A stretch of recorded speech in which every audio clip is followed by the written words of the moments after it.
एक ऐसी कंडीशन है जिसमें हृदय की मांसपेशियों में ब्लड फ्लो होने में रुकावट आती है, जो आगे जाकर मायोकार्डियल इन्फेक्शन या एमआई का कारण बनती है। एमआई एक बेहद खतरनाक कंडीशन है जो हृदय की मांसपेशियों में ब्लड फ्लो होने की कमी की वजह से होता है, जिसे आमतौर पे हार्ट अटैक भी कहते हैं। यह एक इमरजेंसी है और इसमें जान जाने का खतरा होता है। हमारा हृदय एक मस्कुलर ऑर्गन है जो शरीर के बाकी हिस्सों में ऑक्सीजन और न्यूट्रिएंट से भरपूर ब्लड को पंप करता है। इसमें 4 मुख्य चैम्बर्स होते हैं: right atrium, left atrium, right ventricle और लेफ्ट वेंट्रिकल। राइट एट्रियम में बॉडी से डीऑक्सीजनेटेड ब्लड एंटर करता है और राइट वेंट्रिकल इसे फेफड़ों में धकेल देता है। फेफड़ों में डीऑक्सीजनेटेड ब्लड ऑक्सीजन लेकर लेफ्ट वेंट्रिकल में एंटर करता है। लेफ्ट वेंट्रिकल हृदय का मेन पंपिंग चैम्बर है और यह कॉन्ट्रैक्ट होकर एओर्टा के जरिए शरीर के बाकी हिस्सों में ऑक्सीजन से भरपूर ब्लड पंप करता है। पर आपके शरीर के बाकी हिस्सों की तरह हृदय को भी ठीक से काम करने के लिए ऑक्सीजन युक्त ब्लड की जरूरत होती है और इसे ऑक्सीजन पहुंचाने का काम करती हैं कोरोनरी आर्टरीज। कई सारी छोटी छोटी कोरोनरी आर्टरीज एओर्टा से जुड़ी हुई होती हैं और हृदय की मांसपेशियों को आवश्यक ऑक्सीजन और न्यूट्रिएंट सप्लाई करती हैं। एक्यूट कोरोनरी सिंड्रोम में इन्हीं कोरोनरी आर्टरीज में ब्लॉकेज हो जाता है, जिसकी वजह से हृदय की मांसपेशियों में सप्लाई होने वाले ब्लड में रुकावट आ जाती है। ऐसा अक्सर एथेरोस्क्लेरोसिस प्लाक यानी कोरोनरी आर्टरीज में फैट, कोलेस्ट्रॉल या अन्य किसी चीज के जमा हो जाने से, या कोरोनरी स्पैज्म यानी कि आर्टरीज में ऐंठन आ जाने से, या फिर कोरोनरी आर्टरी डाइसेक्शन यानी कि आर्टरी के फट जाने की वजह से होता है। एथेरोस्क्लेरोसिस में फैटी प्लैक के लगातार बढ़ने से कोरोनरी आर्टरी का गैप कम हो जाता है और अगर ये प्लाक टूट जाता है तो ब्लड एक जगह पर इकट्ठा होना शुरू हो जाता है, जिसे ब्लड क्लॉट कहते हैं, जिसके कारण कोरोनरी आर्टरी में ब्लॉकेज बन जाता है। आमतौर पर ब्लड क्लॉट हो जाने की वजह से ही कोरोनरी आर्टरी में ब्लॉकेज होता है। दूसरे कारण जिनके कारण कोरोनरी आर्टरी में ब्लॉकेज हो सकता है हैं कोरोनरी आर्टरी स्पैज्म, जिसमें अचानक से कोरोनरी आर्टरी ऐंठ जाती है और यह ड्रग्स, स्मोकिंग, ठंड के मौसम या अत्यधिक तनाव के चलते हो सकता है। इसके अलावा दूसरा कारण हो सकता है कोरोनरी आर्टरी डाइसेक्शन। इस केस में आर्टरी की अंदरूनी दीवार टूटकर अलग हो जाती है, जिससे ब्लड फ्लो में रुकावट आ जाती है। हृदय के किसी भी हिस्से में इस तरह की रुकावट आ जाने से वहां पर ऑक्सीजन और न्यूट्रिएंट्स नहीं पहुंच पाते हैं, जिस वजह से हृदय की मांसपेशियां मर जाती हैं। इस कंडीशन को मायोकार्डियल इन्फेक्शन कहते हैं।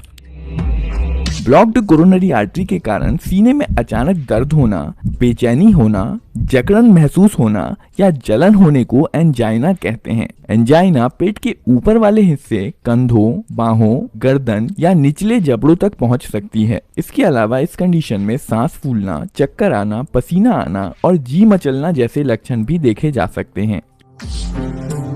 फैटी प्लाक के कारण जब कोरोनरी आर्टरीज काफी हद तक ब्लॉक हो जाती हैं, तो इसे ठीक करने के लिए कोरोनरी एंजियोप्लास्टी प्रक्रिया से ब्लड फ्लो को ठीक किया जाता है। इस प्रक्रिया को शुरू करने के लिए सबसे पहले डॉक्टर कमर की त्वचा को सुन्न कर देता है और फिर आपकी त्वचा के जरिए जांघ की एक नस में सुई डालता है। इसके बाद नस में सुई के जरिए एक फ्लेक्सिबल गाइड वायर डाला जाता है और फिर सुई को निकालकर इसकी जगह पर एक छोटी फ्लेक्सिबल ट्यूब डाली जाती है, जिसे शीथ कहा जाता है। इसके बाद शीथ के रास्ते से गाइड वायर को हृदय तक पहुंचाया जाता है।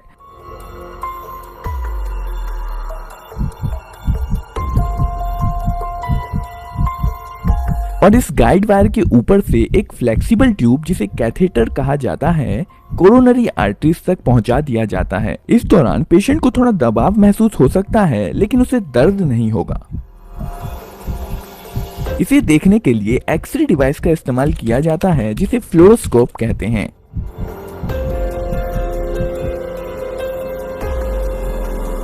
इस पॉइंट पर डॉक्टर गाइड वायर को निकाल देता है। इसके बाद डॉक्टर कैथेटर के टिप को कोरोनरी आर्टरी के अंदर डाल देता है और जांच करने के लिए आर्टरी में एक खास तरह के डाई को डालता है। डाई डालने पर आर्टरी में किसी भी ब्लॉकेज को आसानी से देखा जा सकता है। अगर काफी बड़ा ब्लॉकेज दिखाई पड़ता है तो डॉक्टर आर्टरी के अंदर एक गाइड वायर को डाल देता है और वायर के ऊपर से कैथेटर को ब्लॉकेज वाली जगह पर ले जाता है।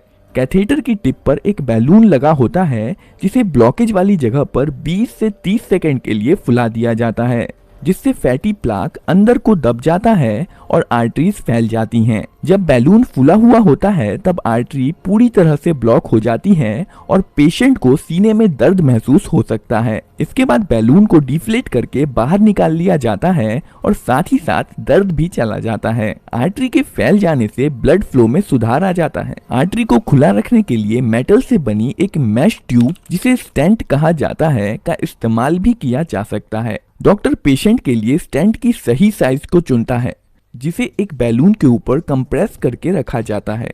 स्टेंट को उसी गाइड वायर के जरिए आर्टरी तक ले जाया जाता है। बैलून को फुलाए जाने पर बैलून पर रखा स्टेंट भी खुल जाता है और अपनी जगह पर लॉक हो जाता है।